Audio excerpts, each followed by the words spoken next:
Hi, my name's Dennis Ziemienski, and I'd like to talk about some of the little paintings I've sent to the gallery here.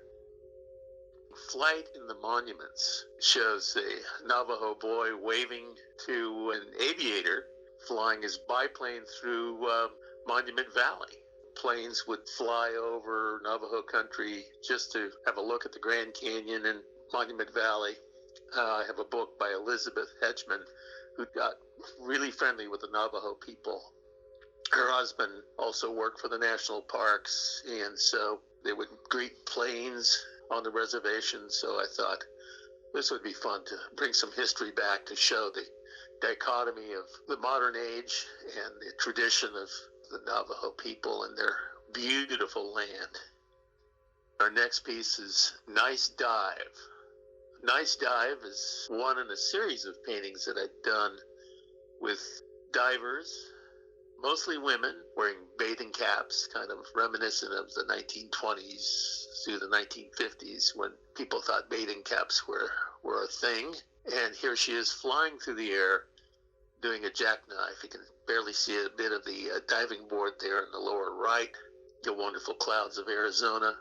It's a fun little picture. Earth and Cloud Spires. It's a quiet picture of Monument Valley. It shows a Navajo hogan in the valley, in the distance, right below the Earth spires. The clouds, which takes on as many shapes as you possibly can. I've always been thrilled to do clouds because you can do almost anything, any color. In a couple of days hanging out in Monument Valley, some of the clouds parroted the shapes of some of the monuments.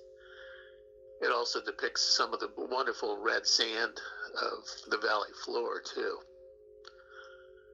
Work and Play is a depiction of something I saw at the Taos Pueblo.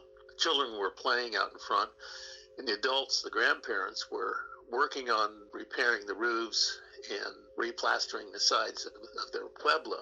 So here's a little girl with her bicycle.